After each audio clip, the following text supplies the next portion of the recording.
함께 읽은 말씀으로 성도의 기도라는 제목으로 하나님께서 우리에게 베푸실 은혜를 확인하는 시간 되기를 간절히 소원합니다. 우리는 지난주에 성령 하나님에 대해서 말씀을 살펴보았어요. 성령 하나님이 어떠한 분이신지, 그분이 우리 안에서 어떠한 일을 이루고 계시는지, 성령 하나님이 우리와 함께 하셔서 우리에게 어떤 일을 진행하고 계시는지에 대하여 말씀을 살펴보았죠. 그리고 수요 예배 때는 기도가 무엇인지, 그리고 그 기도에 따른 응답이 무엇인지에 대하여 함께 살펴보았습니다. 오늘 살펴볼 말씀은 성도가 마땅히 해야 할 기도 제목이며, 이천주은혜교회 시절 때부터 지금 우리 서울주은혜교회가 지금 진행되면서 우리 마음속에 1순위로 붙잡고 기도해야 할 기도 제목이라고 생각하시면 될 것 같아요. 그 기도 제목의 내용은 지혜와 계시의 영, 곧 성령 하나님으로 말미암아 하나님을 알게 하시고라는 것이에요. 즉 성도는 날마다, 매 순간, 매 초마다 하나님을 알게 해달라고 성령께 간구해야 한다는 것이죠.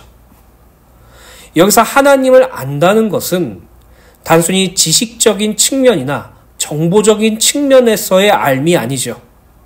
성경에서 말하는 알은 항상 연합과 하나됨을 근거로 하고 있어요.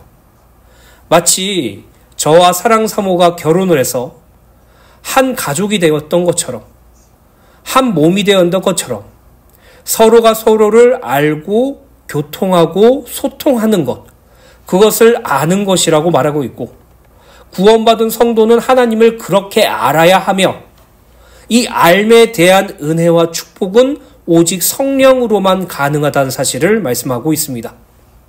사랑하는 주내교회 성도 여러분, 구원받은 성도가 첫 번째로 소원해야 될 것이 있다면 그것은 바로 하나님을 온전히 아는 것이에요. 하나님을 더욱더 아는 것이에요. 지금보다 더 풍성하게 하나님을 아는 것이에요. 이것이 우리의 평생 기도 제목 되시기를 예수님의 이름으로 축복합니다. 사실 예수께서 우리에게 가르쳐 주신 기도의 내용이 있어요. 성경을 보면 예수께서는 너희는 이렇게 기도하라 라고 말씀하시면서 그 기도의 내용을 알려주신 부분이 있는데, 그 내용이 바로 우리가 예배가 끝날 때 다 함께 고백하는 주기도문이죠. 이 주기도문에 대한 부분을 먼저 하려고 했어요. 왜냐하면 성경에 유일하게 성도에게 기도의 방향과 지침을 가르쳐 주기 때문이에요. 하지만 그것은 내용이 상당히 많고 좀 줄여야 될 부분들이 있기 때문에 다음 주에 주기도문, 곧 주님께서 가르쳐 주신 그 기도가 무엇이고 그것을 통해서 어떻게 하나님께 기도해야 될지 살펴볼 것이고, 오늘은 우리 서울주은혜교회의 평생 기도 제목이며 또 근본적인 기도 제목인 에베소 1장 17절의 말씀을 함께 살펴보길 소원합니다. 말씀을 들어가기 앞서 항상 기억하셔야 될 것은 성령 하나님께서는 항상 우리와 함께 하시고 우리를 하나님의 자녀됨을 보증해 주시며 우리에게 그리스도의 말씀을 가르치시고 진리, 곧 구원의 복음과 그리스도 예수의 말씀을 깨닫게 하시고 성삼위 하나님이 누구인지 알게 하시고 하나님의 뜻으로 인도하시고 말씀으로 위로하시며 때로는 우리의 잘못을 책망해 주세요. 그 성령 하나님을 단순히 내 삶의 활력을 돋구어 주시는 에너지나 힘이라고 생각하지 마시고요. 내가 이 힘들고 괴로운 세상에 뭔가 도움받을 수 있는 그러한 방향이라고 생각하지 마시고요. 하나님이라는 생각을 날마다 가지시길 간절히 소원합니다. 그리고 날마다 성령 하나님께 하나님을 알게 해달라고 기도하는 저와 여러분들이 되시기를 간절히 소원합니다. 그럼 먼저 성령 하나님께서 우리에게 오신 이유에 대해서 함께 살펴보아야 되겠죠. 분명히 우리는 예수님의 승천 이후에 예수께서 성령을 약속하셔서 구원받은 모든 성도들 안에 성령이 함께 하실 것이라는 것을 말씀을 통해서 살펴보았어요. 그렇다면 왜 하나님께서는 구원 얻은 성도들에게 성령을 허락해 주셨을까요? 그것은 구약 성경을 보면 더욱더 자세하게 알 수 있습니다. 잘 아시다시피 하나님께서 아브라함이라는 사람을 택하셨어요. 그리고 아브라함이라는 사람을 통하여서 이스라엘이란 나라를 만드셨죠. 이스라엘은 하나님께서 만민에게 복음을 증거할 수 있는 도구로, 그리스도 예수 곧 메시아를 탄생시킬 수 있는 도구로서 사용되었고, 그들은 오랜 세월 동안 하나님을 믿었고 메시아를 기다려왔던 존재들이었어요. 근데 그들이 하나님을 섬기고 하나님만 바라보고 하나님만 의지하고 다시 오실 메시아를 소원하며 온전히 주님 앞에 서기는커녕 자기의 기쁨대로, 자기가 원하는 대로, 자기의 쾌락대로 하나님을 저버리고 하나님을 버리기를 원하였으며 우상을 숭배하는 범죄를 저지르게 되었어요. 결국 이 이스라엘이란 나라는요, 나중에 분열되어서 남유다와 북이스라엘로 나뉘어지게 되었고요. 그럼에도 그들은 끝끝내 하나님을 찾지 않고 우상 숭배의 죄와 하나님을 저버린 죄로 말미암아 멸망당하게 되었죠.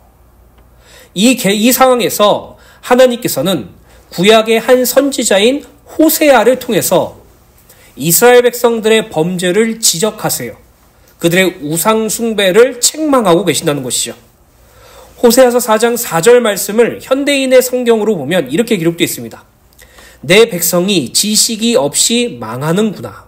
여기서 내 백성이란 이스라엘 백성들을 의미하고 지식이 없어 망한다라는 말은 하나님을 아는 지식이 없어 망하고 있다, 망하였다라고 말하고 있는 것이에요. 너희 제사장들이 나를 인정하지 않았으니 나도 너희를 버려 제사장으로 인정하지 않을 것이며, 제사장이 누구입니까? 하나님께 제사를 드리는 존재죠. 하나님께 드려지는 제사를 주관하는 존재예요. 오늘날의 목회자라고도 생각할 수 있겠지만 하나님 앞에서 온전히 하나님을 위하여 살아가며 하나님께 드려지는 제사를 최우선 순위로 여기고 주도하는 자들이었어요. 그러한 제사장들마저도 하나님을 인정하지 않았대요. 그래서 하나님께서는 그 제사장들을 버리고 인정하지 않을 것이라고 말하고, 또 너희가 너희 하나님의 법을 잊어버렸으니 나도 너희 자녀들을 잊어버릴 것이다.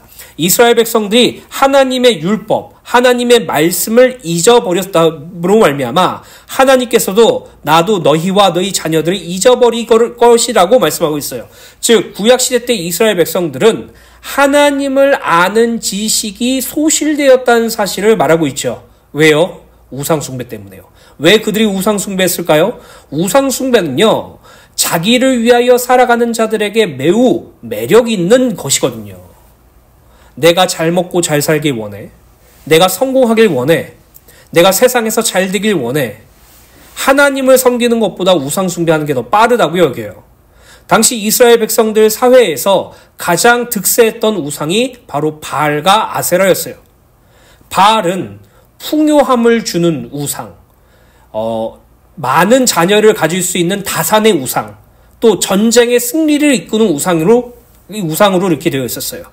그러다 보니 당시 고대 근동지방 이스라엘을 비롯한 여러 나라들은 바알을 우상 숭배했죠. 이스라엘 백성들도 하나님을 사랑하고 하나님을 섬기고 하나님의 뜻대로 사는 것보다 이 땅의 육신적인 풍요로움을 원했고, 이 땅에 다산을 원했으며, 이 땅에 전쟁의 힘을 원했기 때문에 하나님을 저버리고 우상 숭배했다는 사실을 구약 성경을 통해서 확인할 수 있습니다. 그런 이스라엘 백성들을 향하여 하나님께서는 너희들이 나를 아는 지식이 없어서 망한다 말하고 있어요. 이것을 반대로 우리에게 적용해서 말씀드리자면, 오늘날 구원받은 성도들은 하나님을 알기를 소원해요. 하나님을 알기를 원해요. 그리고 우리 안에 계신 성령 하나님께서 날마다 우리에게 하나님이 어떠한 분인지 가르쳐 주세요. 하나님을 아는 지식으로 자라가게 해주세요. 하나님의 뜻으로 우리를 채워주세요. 이것이 얼마나 큰 축복인지 확인하게 되기를 간절히 소원합니다. 호세아서 6장 6절 현대인의 성경으로 보면 하나님께서 이스라엘 백성들에게 이렇게 말씀하세요. 나는 자비를 원하고 제사를 원치 않으며 불로 태워 바치는 번제보다 나를 아는 것을 원한다. 하나님께서는 이스라엘 백성들의 제사를 원하지 않으신대요. 하나님께서는 이스라엘 백성들의 번제를 원하지 않으신대요. 그러나 이스라엘 백성들은 하나님께 제사 드려주고 번제 드려주면 그것이 하나님께서 좋아하시겠지라고 생각하며 제사와 번제는 철저히 하지만 우상 숭배도 같이 겸하기도 하였고 하나님께 하나님이 원하는 것, 하나님을 위한 삶보다 자기를 위한 삶을 따라가는 것이었죠. 그래서 하나님께서는 나는 너희들이 제사를 나에게 주는 것보다 번제를 하는 것보다 너희들이 나를 아는 것을 원한다라고 말해요.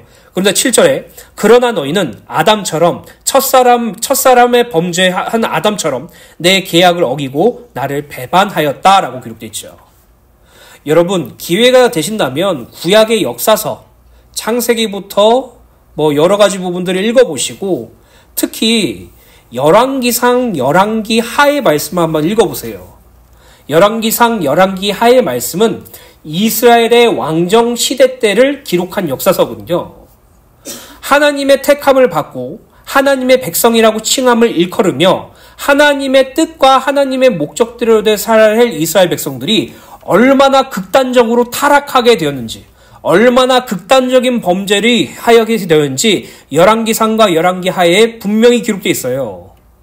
하나님의 은혜를 입은 존재들, 하나님의 택함을 받은 존재들도 자기를 위하여 살길 소원하고 자기 기쁨과 자기 쾌락을 추구하기 시작하자 하나님을 쉽게 잊어버리고 하나님을 당연하게 버려야 된다고 생각하며 우상숭배 범죄를 짓게 되었죠. 그래서 하나님께서는 이 타락하고 범죄한 이스라엘 백성들을 향해 한 가지의 언약을 말씀해 주세요. 그것이 예레미야 31장 31절부터 34절 말씀입니다. 현대인의 성경으로 읽어드리겠습니다. 여호와께서 말씀하신다. 내가 이스라엘 및 유다 백성과 새로운 계약을 맺을 날이 올 것이다. 이 계약은 내가 그들의 조상들을 이집트에서 인도에 내던 때에 맺은 계약과 같지 않을 것이다. 나는 그들에게 남편처럼 되었으나 그들은 나와 맺은 계약을 어겼다. 하나님께서 이스라엘 백성들에게 새로운 계약을 허락하실 것이래요. 그 이유는 예전에 맺었던 계약이 제대로 성취되지 않았고 오히려 이스라엘 백성들이 어겼기 때문이라고 말하죠. 여기서 예전에 맺었던 계약이란 하나님께서 모세를 통해서 주신 율법을 의미해요. 십계명이라고 생각하시면 되죠.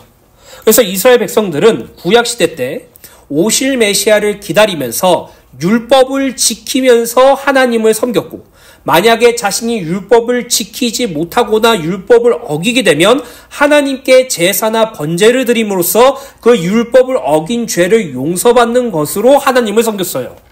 그런데 여기 보시면 이스라엘 백성들은 하나님을 남편처럼 여겨야 될 것이 분명한데 하나님을 온전히 섬겨야 될 것이 분명한데 그들은 스스로 계약을 어겼고 거기에 대한 죄에 대한 회개와 용서함도 없었으며 오히려 우상 숭배하는 가증한 짓들을 일컬었기 때문에 하나님께서 그들에게 이전에 맺었던 율법의 계약이 아닌 새로운 계약을 그들에게 주시겠다고 말씀하세요. 그러면서 33절에 그러나 그 후에 내가 이스라엘 백성들과 맺을 새로운 계약은 이렇다. 내가 나의 법을 그들 속에 새기고 그들 마음에 기록할 것이다. 그리고 나는 그들의 하나님이 되고 그들은 내 백성이 될 것이다. 이스라엘 백성들은 율법을 지키고 하나님을 온전히 섬겨야 됐지만 그들은 율법을 어기고 우상 숭배하는 범죄를 짓게 되었죠. 하나님께서는 그러한 이스라엘 백성들에게 새로운 계약을 주신다고 말씀하셨는데 그 계약은 무엇이냐면 하나님께서 당신의 법을 그들 속에 새기고 그들의 마음에 기록할 것이라고 말하고 있어요. 율법을 지켜야 한다는 이스라엘 백성들의 마음속에 율법을 새겨주시고 마음에 기록할 것이라고 말하죠. 그리고 그로 말미암아 내가 그들의 하나님이 되고 그들은 나를 하나님이라고 부를 것이라고 말씀하고 있어요. 34절에 그때에는 아무도 자기 형제나 이웃에게 나를 알도록 가르칠 필요가 없을 것이다. 이것은 모든 사람들이 다 나를 알게 되기 때문이다. 내가 그들의 잘못을 용서하고 다시는 그들의 죄를 기억하지 않을 것이다. 이것은 나 여호와의 말이다. 우리가 이 말씀을 살펴보아서 알 수 있듯이 이전에 구약시대 이스라엘 백성들은 율법을 지키고 율법을 어겼다면 제사를 드려서 죄 용서함을 받고 하나님을 온전히 섬기는 것으로 그들의 신앙이 유지될 수 있었어요. 그러나 그들은 하나님과의 계약을 어기고 율법을 어기고 죄를 사랑하고 우상 숭배하는 타락에 이끌려왔죠. 그럼 그들에게 하나님께서는 당신의 법을 직접 그들의 마음과 영혼에 새겨서 이제는 그 누구도 하나님을 알아야 된다라고 말할 필요 없이 그들 스스로가 하나님을 알 수 있게 될 것이고 그들이 나를 온전한 하나님으로 인정하고 부를 것이다라고 말씀하고 있는 것이죠. 하나님의 법을 마음에, 하나님의 법을 그들 속에 새긴다. 그 의미가 무엇일까요? 그 의미는 에스겔서 36장 24절에서부터 27절 말씀에 이렇게 기록됐습니다. 하나님께서는 타락한 이스라엘 백성들을 멸망시켰다고 말씀드렸죠. 근데 그 멸망은 완전한 멸망을 의미하는 것이 아니라 그 멸망 가운데서 신음하고 괴로워하고 하나님을 온전히 찾고 회개하는 자들에게 하나님께서 허락하시는 새로운 은혜를 말하고 있어요. 그래서 이스라엘 백성들이 멸망당했습니다라는 것은 완전한 훼손과 완전한 멸망을 의미하는 것이 아니라 그들이 하나님을 온전히 찾을 수 있는, 하나님께 부르짖을 수 있는 그런 하나님의 은혜로서의 사역이라는 것을 말하고 있다는 것이죠. 아무튼 이스라엘 백성들에게 하나님께서 이렇게 말씀하셨어요. 내가 너희를 이방 나라에서 이끌어내겠다. 모든 나라에서 내가 너희를 모아 본토로 데리고 가서 맑은 물을 너희에게 뿌려 모든 더러운 것과 우상에서 너희를 깨끗하게 하겠다. 아까 말씀드렸듯 이스라엘 백성들은 결국 멸망당했다 그랬죠. 어떻게 멸망되느냐 하면은 북이스라엘은 아수르라는 나라를 통해서 멸망당해서 그들에게 종노로 다였고 남유다는 바벨론이라는 나라를 통해서 멸망당하고 그들에게 종노로 타게 되었어요. 즉 이스라엘의 나라는 없어지고 이스라엘 백성들은 아수르와 남유다의 포로로서 종살이하고 있었다는 것이죠. 그런 그들을 이방 나라에서 이끌어내고 다시 이스라엘 나라로 돌아오게 해서 맑은 물을 뿌리고 모든 더러운 것과 우상에서 너희를 깨끗하게 하겠다고 말씀하고 계신 것이요. 그리고 26절에 그리고 내가 너희에게 새 마음을 주고 너희 속에 새 정신을 넣어주며 너희에게 돌같이 굳은 마음을 제거하고 순종하는 마음을 줄 것이며 또 내 영을 너희 속에 넣어주어 너희가 내 법을 따르고 내 명령을 준수하게 하겠다. 너희는 내가 너희 조상들에게 준 땅에서 살 것이며 너희는 내 백성이 되고 나는 너희 하나님이 될 것이다. 하나님께서는 이스라엘 백성들에게 새 마음을 주고 새 정신을 주고 내 영을 너희 속에 넣어주겠다라고 말하고 있죠. 이것을 한 단어로 말씀드리자면 성령을 너희에게 주겠다라고 말하는 거예요. 성령 하나님이 너희 속에 있게 하겠다라고 말한 것이에요. 그래서 앞서 읽어드렸던 예레미야서 31장의 말씀도 나의 법을 그들 속에 새기고 그들의 마음에 기록하겠다는 것. 너희에게 새 마음을 주고 에스겔서 말씀에 너희에게 새 마음을 주고 새 정신을 주고 내 영을 너희 속에 주는 그것은 성령 하나님을 의미하는 것이에요. 결국 성령 하나님이 함께하는 자들은 율법을 지키고 율법을 온전히 수행함으로 의로워지는 것이 아니라 우리 안에 계신 성령께서 우리 안에서 당신이 예수 그리스도의 복음과 말씀을 깨닫게 해주시고 율법을 완성하신 예수 그리스도를 온전히 이해하게 도와주시며 그 성령께서 그 말씀을 성취해 주시는 것으로 말미암아 하나님이 우리의 하나님 되심을 증명할 것이라고 말하고 있는 것이죠. 사랑하는 주님의 성도 여러분, 우리는 성령 하나님께서 우리와 함께 하십니다. 그 성령 하나님께서 우리 안에 가르쳐서 우리 안에서 날마다 함께 하시고 날마다 하나님의 뜻과 하나님의 목적을 알려주신 줄 믿으시기를 예수님의 이름으로 간절히 축복합니다. 이 성령 하나님께 우리가 기도해야 한다고 말하고 있는 것이죠. 에베소 1장 17절의 말씀이 뭐라고 말씀입니까? 지혜와 계시의 영, 곧 성령 하나님을 주셔서 라고 말하고 있죠. 요한복음 16장 8절부터 13절 말씀입니다.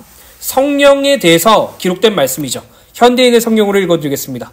예수께서 이렇게 말씀하셨어요. 그분이 오시면, 성령이 오시면 죄와 의와 심판에 대하여 세상이 잘못 생각하고 있는 점을 깨우쳐 주실 것이다. 죄에 대하여라고 한 것은 사람들이 나를 믿지 않기 때문이며 의에 대하여라고 한 것은 내가 아버지께 감으로 다시는 나를 볼 수 없기 때문이요. 심판에 대하여라고 한 것은 이 세상 임금인 사탄이 이미 심판을 받았기 때문이다. 성령께서 오시면 죄가 무엇인지, 의가 무엇인지, 심판이 무엇인지에 대해서 가르쳐준다고 말하죠. 우리가 생각하는 죄는 무엇입니까? 도덕과 윤리가 기반된 그 도덕과 윤리를 어기는 행위, 우리나라에서 말하는 헌법을 어기는 행위를 죄라고 여기죠. 그러나 성령께서 우리에게 함께 하셔서 우리에게 가르쳐 주시는 죄가 무엇이냐? 예수를 믿지 않는 것을 죄라고 말하는 것이에요. 하나님과 단절된 것을 죄라고 말하는 것이에요. 제가 2주 전에 말씀드렸죠. 성경에서 말하는 죄는요, 우리의 행위나 우리의 나쁜 행동이나 행태를 죄라고 말하는 것이 아니라 하나님과 단절된 것, 하나님을 떠난 것이라고 말이죠. 하나님과 단절된 자, 하나님을 떠난 자는 예수를 믿을 수가 없어요. 그것을 죄라고 말하죠. 의에 대하려고 말씀하신 것은 예수께서 아버지께로 가는 것이라고 말하고 있죠. 아니, 예수께서 승천하신 것이 왜 의라고 말씀하십니까? 그 이유는 그리스도 예수께서 하나님 보좌 우편에 앉아 계시는 그 승천 이후에 날마다 우리를 당신의 피로 의롭게 하심을 하나님 앞에 보여주시고 성령께서 우리와 함께 하시기 때문에 우리가 의라고 말할 수 있는 것이에요. 심판은 죄 지은 자가 짓는 정당한 대가라고 말할 수 있지만 성령에서 말하는 성령께서 가르쳐주는 심판은 이 세상 임금인 사탄이 심판을 받는 것이에요. 죄와 사망의 심판을 받았다는 것이죠. 그러면서 12절에 내가 아직도 너희에게 할 말이 많지만 지금은 너희가 알아듣지 못할 것이다. 그러나 진리의 성령이 오시면 그분이 너희를 모든 진리 가운데로 인도할 것이다. 그분은 자기 생각대로 말씀하지 않고 들은 것만 말씀하실 것이며 앞으로 일어날 일도 너희에게 말씀해 주실 것이다. 그 진리의 성령, 지혜와 계시의 영 되신 성령께서 우리를 온전한 진리 가운데로 이끌어 주시고 그리스도 예수의 말씀을 가르쳐 주실 것이라고 말하고 있죠. 에베소 1장 13절 14절 세번역 성경을 읽어드리겠습니다. 여러분도 그리스도 안에서 진리의 말씀, 곧 여러분을 구원하는 복음을 듣고서 그리스도를 믿었으므로 약속하신 성령의 날인을 받았습니다. 이 성령은 하나님의 소유인 우리가 완전히 구원받을 때까지 우리 상속의 담보이시며 우리로 하여금 하나님의 영광을 찬미하게 하십니다. 성령께서 어떠한 분이시라고 말하고 있습니까? 우리가 완전히 구원받을 때까지 우리의 상속의 담보라고 말하고 있어요. 즉 우리 안에 계신 성령께서 우리가 구원받았다는 사실을 하나님께 증명하고 우리에게 보여주신다는 것을 가지고 있다는 것이에요.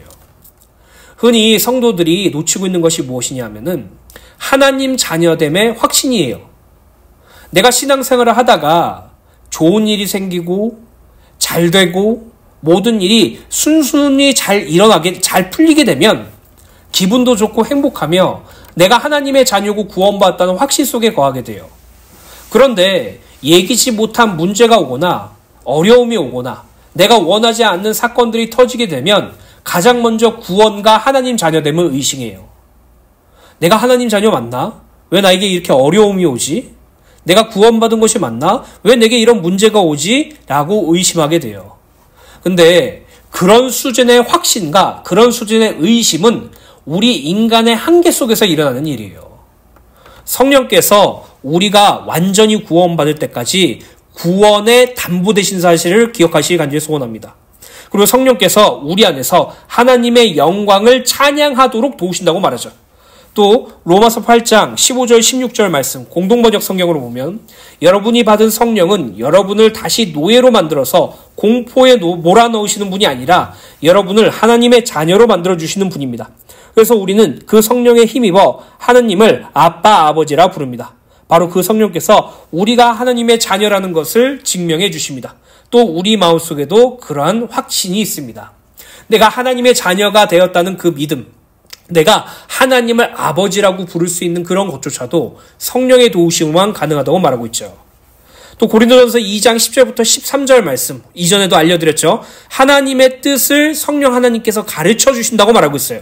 현대인의 성경입니다. 하나님께서는 성령님을 통해 그 비밀을 우리에게 알려주셨습니다. 성령님은 모든 것을 살피심으로 하나님의 깊은 것까지도 알아내십니다. 사람의 생각을 그 속에 있는 영 외에는 아무도 알 수 없듯이 하나님의 생각도 하나님의 영, 성령 외에는 아무도 알지 못합니다. 우리는 세상의 영을 받지 않고 하나님께서 주신 성령을 받았습니다. 이것은 하나님이 우리에게 은혜로 주신 선물을 우리가 알 수 있도록 하기 위한 것입니다. 이것을 말하는데도 우리는 인간의 지혜에서 난 말로 하지 않고 성령님이 가르치신 말로 합니다. 다시 말해서 영적인 진리는 영적인 말로 설명하는 것입니다. 우리는 예수 그리스도를 믿어 구원받아 지혜와 계시의 영, 성령 하나님이 우리와 함께 하십니다. 그 성령 하나님이 우리를 하나님을 더욱더 잘 알 수 있도록 도와주신다고 말하고 있어요. 에베소서나 갈라디아서나 빌립보서나 고린도전서나 사도 바울이 쓴 편지를 보면 항상 그 지역에 있는 교회 성도들을 향해서 기도하는 내용이 그 편지 서론 부분에 항상 기록되어 있어요. 그 바울이 기도했던 내용들을 나중에 기회가 된다면 같이 살펴볼 것인데, 그중 에베소서 1장 17절의 말씀은 에베소 지역에 있는 교회 성도들을 향해서 바울이 내가 너희를 향하여 이렇게 기도한다라고 하는 내용이에요. 그 내용이 무엇입니까? 지혜와 계시의 영, 성령 하나님을 너희에게 주셔서 하나님을 더욱더 잘 알게 되기를 기도한다라고 말하고 있어요. 이게 우리 서울 주은혜교회의 첫 번째 기도 제목이라고 말씀드릴 수 있어요. 에베소 1장 4절부터 7절의 말씀을 보면 세번역 성경입니다. 하나님은 세상 창조 전에 그리스도 안에서 우리를 택하시고 사랑해 주셔서 하나님 앞에서 거룩하고 흠이 없는 사람이 되게 하셨습니다. 하나님은 하나님의 기뻐하시는 뜻을 따라 예수 그리스도를 통하여 우리를 하나님의 자녀로 삼으시기로 예정하신 것입니다.